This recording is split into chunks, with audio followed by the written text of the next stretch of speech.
Base dito sa mga balitang lumalabas ngayon, mukhang itong Magnolia Chicken Templados ay handang mamigay ng 5 players para makakuha ng 2 first round picks dito sa darating na draft. At mukhang ang ganito mangyayari dyan. Dito sa Terra Firma Jeep, ipamimigay nila itong si Jeric Balanza, si Jeric Ahanmisi, at si Calvin Abueva para makuha nila yung first round pick nito. Samantala naman, dito sa Phoenix Football Masters, ibibigay nila itong si Rom De La Rosa, Jackson Corpus, at yung sarili nilang first round pick. So, ibig sabihin yan, mukhang medyo mabigat yung pakakawalan nitong Magnolia Chicken Templados para lang masiguro na makakuha sila ng dalawang first round pick. Mukhang maliwanag dito ang binabalak nitong Magnolia at gusto nila na magkaroon sila ng maraming big men. Mukhang ang target itong si Will Gosum at itong si Michael Phillips. Totoo may ACL itong si Will Gosum pero handang hintayin niya ng Magnolia at itong si Michael Phillips ready naman niya maglaro. Mukhang ang tinitignan dito ng Magnolia ay magkaroon ng marami talagang mga sentro na pantapat dito sa SMB. Dahil nakita nila ganyan ang ginagawa ng Meralco Bolts. Ang daming big men na ginagamit dito kontra sa San Miguel at yan ang nagiging formula kaya sila nagiging successful. So abangan natin kung ganyan ang gagawin ngayon nitong Magnolia. Handa silang ibigay yung ganyang karaming players para lang makakuha ng mga draft picks.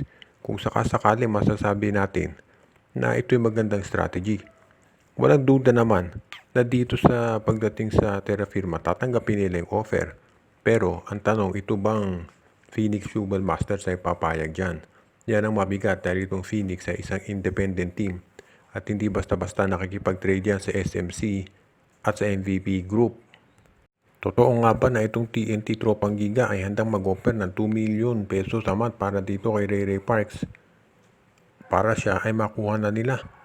Alam natin na ito si Ray Ray Parks ay isang free agent ngayon at kinukumbinsi raw ng TNT na bumalik. At actually ito si Ray Ray Parks, ang balita mukhang interesadong bumalik sa Pilipinas dahil yung kanyang fiancé ay dito nakabase.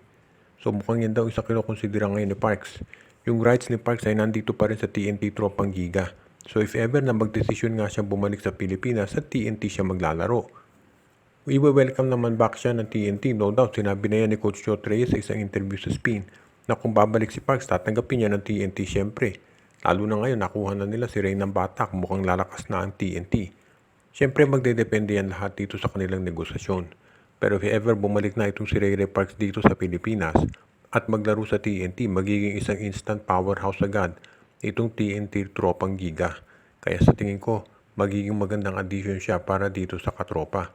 Ibig sabihin, hindi na sila aasa lamang dito kay Calvin Oftana at Tara Arpogoy pagdating sa scoring. Kaya magiging malaking bagay itong si Ray Ray Parks. Sa ngayon, asahan din natin na gagawin ng TNT ang lahat at syempre, ooperan nga ng malaki yan para siya ay bumalik na.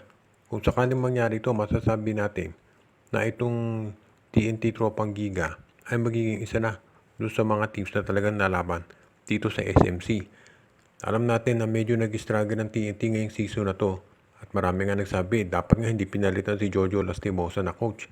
At ngayon may pressure kay Coach Chot Reyes na mag-deliver at mukhang ang solusyon dyan ay gumawa sila ng trade para makakuha ng mga high caliber players.